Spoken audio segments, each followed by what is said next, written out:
Salut à tous mes petits trolls, c'est Agent GB, j'espère que vous allez bien, que vous avez la pêche, la patate comme d'habitude. Moi en tout cas ça va super, j'espère surtout que vous passez d'excellentes vacances et surtout une excellente journée. Alors les amis, je tenais tout d'abord à vous remercier. Vous avez été vraiment exceptionnels, vous avez adoré la première vidéo sur les bunkers de mon grand-père, dans la forêt de mon grand-père. Vous avez été énormément à réclamer la suite, à réclamer tout ce qui restait encore à voir. Et surtout, vous avez été très respectueux dans les commentaires et ça, je tenais vraiment à vous remercier. Il y en a beaucoup parmi vous aussi qui m'ont corrigé sur certains petits points ou qui ont rajouté d'autres détails historiques, mais toujours dans le respect, dans la maturité et pas dans le « ah, d'ici, il est débile, machin ». Et ça, pour cela, je vous remercie parce que c'est vraiment rare d'avoir une telle qualité de commentaires. Donc les amis, aujourd'hui, dans la dernière vidéo que vous pouvez aller voir, je vous avais montré les bunkers, une certaine partie des bunkers qui étaient complètement détruits par les bombardements et également une rampe de lancement de fusée V2. Mais juste avant de commencer cette vidéo, si tu es nouveau sur la chaîne, eh bien je te souhaite la bienvenue. Moi c'est Agent GB, je sors des vidéos tous les jours. N'hésite pas à t'abonner si ce n'est pas déjà fait. Si tu le fais, eh bien je t'en remercie et je te souhaite la bienvenue. Donc aujourd'hui les amis, ce que je vous propose, il reste deux choses à voir, deux choses et demie on va dire. La première, c'est la mode féodale sur lequel il y avait un ancien village au Moyen-Âge. Ah ouais, il s'en est vraiment passé des trucs dans ce bois, c'est assez ouf. Pourtant il est pas grand, hein. La deuxième chose, c'est des bunkers. Mais là c'est pas n'importe quel bunker, c'est pas des bunkers qui ont été détruits par des bombardements ou par le temps. Là c'est des bunkers qui étaient vraiment en dessous du niveau du sol, du coup ils sont très bien conservés, on peut rentrer dedans, il y a des salles, et il y a aussi plein de trous d'obus que j'aimerais bien vous montrer au fur et à mesure si on trouve des trous particulièrement intéressants. A few inches later. Ok les amis, alors, on a pas mal galéré mais on a réussi à le trouver. Regardez ça les amis, là on le voit très bien, les restes de la mode féodale. Alors vous attendez pas évidemment à trouver un petit village avec plein de petites cahutes etc. Il reste bien évidemment plus rien de cette époque, ça fait quand même presque 1000 ans quand même que ces trucs sont là. Mais la mode féodale est encore très bien conservée. Donc voilà, ceux qui ont eu des cours d'histoire savent à quoi servait la mode féodale. C'était voilà une espèce de motte sur lequel le village et le château étaient construits pour pouvoir repérer les ennemis de loin. Il y a même un petit chemin par ici, on va pouvoir monter. Et comme vous pouvez voir, c'est vraiment très bien conservé, en tout cas la forme de l'endroit. Donc voilà, c'est ouf de se dire que il y a presque 1000 ans, il y avait des gens qui étaient là, qui faisaient leur vie dans le château, voilà, des fermiers, tout ça aux alentours. Il y a plein de ronces, mais on va essayer de monter voir un petit peu. Puis peut-être qu'on va retrouver des épées de chevalier, hein. Hop, voilà les amis, on est arrivé en haut de la butte féodale. Voilà, regardez, il y a presque, en limite, on a presque l'impression que c'est des restes de chemin de l'époque. Là, ça a été un petit peu creusé ici. Là, on est en haut de la butte féodale, donc là, quand même, il y a un bon 4-5 mètres de hauteur quand même, hein, en dénivelé. Donc là, c'est vrai qu'on avait une vue quand même sympa. Bon, là, c'est vrai qu'il y a plein d'arbres, mais quand même, si on voit, je sais que derrière, il n'y a plus d'arbres, donc là, c'est vrai qu'on aurait quand même une vue sympathique. Donc après, vous imaginez une tour de 10-15 mètres de haut. Et là, clairement, c'est vrai que vous avez une vue sur vraiment toutes les parcelles autour. Mais voilà, donc voilà, ici, là, sous mes pieds, les amis, il y avait un village rempli de petits chevaliers, de petits fermiers, machin. Enfin bon, bref, ça c'est des clichés, mais bon, tout ça pour dire que voilà, à l'époque médiévale, il y avait un magnifique petit village. A few moments later. Regardez ça, les amis, on arrive dans la zone des bunkers. Et regardez ça, un trou d'obus. C'est vrai que je vous ai pas trop montré les trous d'obus qu'il y avait tout autour des bunkers dans la vidéo de la dernière fois, mais du coup voilà, c'est l'occasion de vous montrer. Voilà à quoi ça ressemblait lorsque tu te prenais un obus sur la tête. C'était extrêmement profond, hein. Là il y a bien 2 mètres, 2 mètres 50 de profondeur, hein.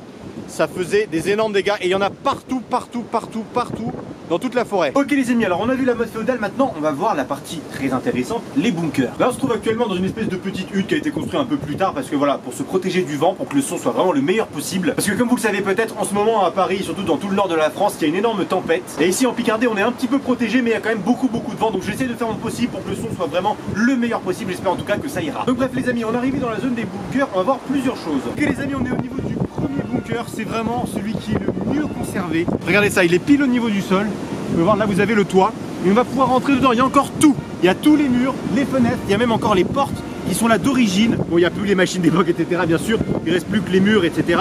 Mais il y a vraiment beaucoup de restes. Allez, c'est parti. Là maintenant les amis, on va pouvoir rentrer, regardez-moi ça, quand même c'est magnifique. Voilà, vous avez la porte juste ici, regardez ça. Toutes les fenêtres sont encore là, tout est absolument d'origine. Voilà, on va rentrer dans le bunker et on arrive dans la salle principale qui pour le coup est vraiment grande. Ça fuit un peu partout, il y a des petites gouttes d'eau qui tombent. Regardez ça, tout est encore d'origine, tel que c'était avant. Regardez-moi ça, la salle est vraiment immense. Et il y a des salles partout, il y en a une là, une là, une là, une là, une là, une là, une là. Il y a des portes partout. Tout est absolument fait pour que, voilà, on puisse avoir accès le plus rapidement possible aux zones. Alors bien évidemment, c'était soit des bureaux, soit des salles de garde, mais c'était bien évidemment surtout des bureaux pour envoyer des messages. Et tiens, est-ce qu'on pourrait retrouver, est-ce que les petits crochets pour le téléphone, est-ce qu'ils sont encore là dans ce bunker? Regardez ça. Voilà, on rentre dans la deuxième salle. Bon, j'espère que ça va pas me tomber dessus. Normalement, ça tient. Mais bon, voilà, regardez ça, c'est quand même ouf. ça tient, c'est complètement, faut se dire qu'ici voilà, il y avait des soldats, il y a quand même des soldats allemands, des nazis, et puis voilà quoi, c'est quand même assez fou de se dire qu'on est là et qu'on peut admirer ça. Voilà, j'augmente un petit peu la luminosité tant que je peux. Je sais pas, ah si, c'est quand même un petit peu mieux avec le téléphone, regardez ça. Voilà, si vous voulez voir l'état du toit, voilà, tout est encore d'origine, vraiment, regardez ça, il y a même encore les rigoles pour évacuer l'eau. Bon là pour l'évacuation d'eau n'est plus très efficace, mais voilà, toutes les salles sont encore là, les murs sont là, ils tiennent, toutes les structures sont encore là, les fenêtres, rien n'a été cassé, ce bunker est vraiment très bien conservé. On peut même encore voir, regardez, les numéros, ils sont toujours là, ça c'était le numéro sûrement des pièces, un peu comme un kit Lego pour les, je sais pas, j'imagine pour construire le bunker petit à petit. C'est vrai qu'on n'a pas trouvé d'inscription ou de trucs particuliers. Oula, je me suis pris une goutte sur la bouche. Donc voilà, je peux vous montrer aussi les salles de l'autre côté, mais en soi, normalement, c'est à peu près la même chose. Je pense pas que... Ah oui, cette porte là, elle a bien été défoncée. Enfin voilà. Voilà, je vous montre un peu tout autour. C'est un peu la même chose, mais c'est vraiment très grand. Surtout, qu'est-ce que c'est bien conservé quoi. Cette partie, tiens, c'est quoi? C'est un bout de chaise, tiens. Est-ce que c'est d'époque ça? C'est vrai que ça a l'air ancien ça. Ah voilà. Ah bah ça doit être ça, ouais, c'est un reste de dossier de chaise d'officier nazi, voilà. C'est vrai que ça a l'air assez ancien, donc ça m'étonnerait pas que ça soit d'époque. Encore des numéros écrits ici. Tout a été vraiment vachement bien conservé. En même temps, c'est dans le sol, donc c'est vrai que c'est un peu protégé du vent. Ah bah là par là, ça devait être sûrement l'entrée principale. Enfin une entrée pour le sud. Voilà, il y a une entrée par là qui donne directement ici. Ah c'est vraiment cool. Ça fait vraiment longtemps que j'y suis pas retourné. Donc ouais, là ça devait être un bureau peut-être d'officier parce qu'il est un peu plus grand, un petit peu mieux agencé avec une petite fenêtre. Ah c'est vraiment la classe. Ok les amis, donc là c'était pour le premier bunker qui était le mieux conservé. On va aller voir l'autre, il me semble qu'il est un peu plus petit, mais normalement on peut encore rentrer dedans. On va aller voir ce qu'il en est, mais bon voilà, j'espère que cette première visite vous a plu. On va tout de suite passer au deuxième bunker. Voilà les amis, regardez, on arrive au niveau du deuxième bunker. Regardez, il est là, vous avez vu, il est vraiment au niveau du sol. Il est vraiment fait de sorte à ce que ça soit vraiment le mieux camouflé possible. Regardez ça. Ah ouais, il est bien conservé le aussi. Il est un peu plus petit, mais on va pouvoir rentrer dedans. Voilà les amis, regardez ça. On va pouvoir rentrer. Voilà. Pas là, quoi? Pas par là? C'est bouché? Ouais. Ah, c'est pas une entrée ça. Mais qu'est-ce que c'est? C'est une cheminée? Ah bah je sais pas, c'est une entrée chelou. Ah voilà, l'entrée est par ici. On va pouvoir entrer. Voilà, oula, j'ai failli tomber. Voilà, on est dedans. Donc ça c'est plus petit. Là celui-là il est vraiment beaucoup plus petit. Ah il est vachement bien. Ça c'est pas mal. Ouais, ça devait être sûrement des salles de repos ça. Parce qu'effectivement c'est beaucoup plus petit. Il y a des belles aérations là. C'est de l'aération ça. Ouais, c'est trop stylé, regardez ça. C'est des aérations qui traversent le toit. Voilà, tout ça aussi c'est vachement bien conservé. Là, là ça devait être un conduit de cheminée, hein, donc effectivement, je pense que ça devait être une salle de repos. Par contre le mur là, il menace de se péter en deux, là il est tout courbé. Mais ouais, ça devait être, je pense, un conduit de cheminée, vu que c'est en briques. Et derrière les toilettes. Ah peut-être. Très bonne, ouais. Très bonne déduction, effectivement. Effectivement. Là on a un petit truc, là je sais pas à quoi ça servait, peut-être, je sais pas, ils avaient un baby-foot ou j'en sais rien. Enfin voilà, vous avez la première salle ici, il y a les conduits d'aération qui sont toujours là. Ouais, c'est dommage qu'il reste pas des petits écrits quoi, donc voilà. Ici la deuxième salle, avec donc très vraisemblablement ici, bah oui c'est ça, hein. Regardez ça. Ça devait être un linteau de cheminée. Il va y avoir de quoi, ouais, regardez. Regardez ça, si je pousse un peu les briques, hop, regardez ça. Ça devait être clairement un linteau de cheminée. Et ça devait monter par là. Bon par contre c'est vrai que du coup si ça faisait de la fumée c'était un peu cramé quoi. C'est le cas de le dire lol. Et voilà, ça c'est la deuxième partie de la salle. Voilà. Ah c'est marrant, regardez ça, il y a une espèce d'impression chelou. On dirait une feuille comme si ça avait été sculpté ou imprimé dessus, c'est assez bizarre. Enfin voilà, donc ça c'est le deuxième bunker du jour. Voilà, magnifique, très bien conservé lui aussi. Alors là les amis, je vous montre un dernier truc concernant les structures nazies. Là ce que vous avez là devant vous, c'est les restes d'une structure d'un ancien canon anti-aérien, mais de type très lourd. Parce que bien évidemment, il y avait plein de bunkers autour, il y avait une rampe de lancement V2, donc forcément, il y avait des canons anti-aériens. Et voilà, vous avez les restes ici devant vous, regardez ça, c'est assez profond. Le canon était placé au milieu, pointé vers le ciel, voilà, vers Londres évidemment, parce que Londres étant par là. Ok les amis, alors déjà merci d'être toujours avec moi pour cette vidéo. On va passer à la dernière étape, l'étape du tir à la carabine. Alors cette fois, on va prendre notre petite revanche. Les amis, ce que je vous propose, c'est que là on est à côté de la butte féodale, on est revenu ici parce que voilà, il y a un bon creux, donc pour le son c'est mieux. J'ai ici des petits cailloux blancs, voilà, des espèces de craie. Je pense que c'est de la craie parce que c'est vraiment, ça ressemble. Là-bas il y a un petit creux, voilà, avec une petite butte. Je vais poser les cailloux sur cette butte là-bas et le but ça va être de les dégommer avec le fusil. Allez c'est parti. Ok les amis, c'est bon, j'ai installé les cailloux, donc nous on va se mettre là. Et les cailloux sont vraiment tout au fond là-bas. Je sais pas si vous allez pouvoir les voir juste d'ici. Il y a des petits, bon je zoomerai à la caméra, mais voilà, il y a deux petits points blancs côte à côte et ça va être les cailloux.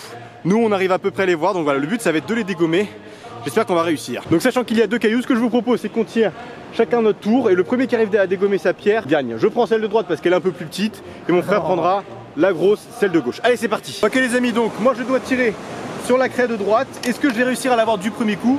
On va voir ça tout de suite. Oh, attendez, il y a eu un gros claque là. Est-ce que j'ai réussi à l'avoir? Alors je ne l'ai pas dégommé mais j'ai été un petit peu en dessous. Qu'est-ce que tu fais là? Qu'est-ce qu'il fait? Ah il tasse autour, ok d'accord, il va préparer le coin, comme ça on va vous montrer un peu les cailloux à quoi ils ressemblent. Voilà, les 2 cailloux blancs sont juste là. C'est ce qu'on doit viser. Allez, c'est au tour de mon frère. Allez, deuxième tir pour mon frère. Va-t-il toucher la sienne? Va-t-on voir une projection de craie? Ouh, alors là elle a éclaté. Là je suis sûr que tu l'as touché, obligé. Ah ouais, elle a complètement éclaté. Oh la vache, c'est qui le champion? Ah tu l'as pulvérisé la tienne. Oh la vache, regardez-moi ça, regardez ce qu'il en reste. Il reste plus rien. Regardez ça, le caillou s'est fait complètement exploser. Moi j'ai frôlé la mienne. Ah toi tu l'as complètement explosé. C'est qui le pro ici? Ah la vache, regardez, attendez, est-ce que ça serait pas le plomb ça? Non c'est juste un morceau de craie. Regardez ça, le morceau de craie a été explosé.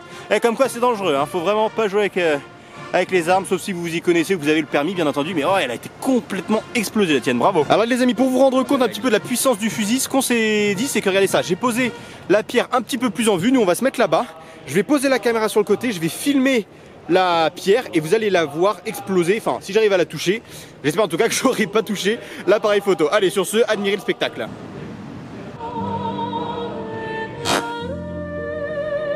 Ah magnifique. Donc du coup voilà les amis, c'est tout pour cette vidéo. Hop, attendez les amis, juste avant de conclure cette vidéo, on n'aurait pas quelques petites barres à barrer? Le compteur d'abonnés affiche 921 266, alors du coup c'est parti. 18, 19, 20 et 21. Alors d'ailleurs, sachant que je suis maintenant rentré chez moi en Suisse et que je suis tranquille pour quelques temps, je vais enfin pouvoir commander une vraie toile pour vraiment peindre de vrais traits, pour avoir un vrai tableau final. J'espère que ça va bien rendre en tout cas. Sur ce mon petit agent GB du passé, je te laisse finir cette vidéo. Donc du coup voilà les amis, c'est tout pour cette vidéo, cette deuxième et dernière partie sur les bunkers nazis de mon grand-père dans la forêt. En plus on a vu une mode féodale, des petits trous de but, voilà on a fait cette petite balade, merci de l'avoir suivi avec moi. Alors je me permets de faire un petit message de sécurité, ça a été dit dans les commentaires et c'est une très bonne réponse, une très bonne remarque. Le bois a été complètement ratissé et vidé lorsque les nazis sont partis. C'est pour ça d'ailleurs qu'il n'y a plus des inscriptions, je sais pas, des téléphones ou quoi. Il y a même d'ailleurs un fusil qui est chez mon grand-père. Tout ça pour dire les amis que lorsque vous promenez dans des bois, n'allez pas dans des bunkers, dans des endroits que vous pouvez trouver peut-être de la Seconde Guerre mondiale, parce qu'on ne sait jamais, il peut y avoir des mines qui restent encore de cette époque. Tous les ans on entend des affaires de mines qui explosent ou qui sont trouvées dans la rue, sous des trottoirs. D'ailleurs il en reste certainement quelque part dans ces bois. Donc voilà, si nous on va dans ces endroits, c'est parce qu'on sait que ça a été sécurisé, mais ne le faites pas s'il vous plaît les amis. Ne jouez pas également avec des vieux fusils, des vieilles armes pour vous amuser. Nous si on le fait, c'est parce qu'on a les permis, on a les autorisations, on a la sécurité par rapport à ces armes, on sait les manier, donc ne le faites pas pour vous amuser s'il vous plaît les amis, je ne veux pas avoir la mort d'un abonné sur les bras. En attendant les amis, merci d'avoir regardé cette vidéo, je compte sur vous pour lâcher un pouce bleu et de vous abonner si ce n'est pas déjà fait. Merci en tout cas d'avoir suivi cette petite promenade avec mon frère et moi, on vous fait des gros bisous, je vous souhaite de passer d'excellentes vacances et une excellente journée, et sur ce les amis, je vous dis à demain pour une nouvelle vidéo, d'ici là portez-vous bien, high five.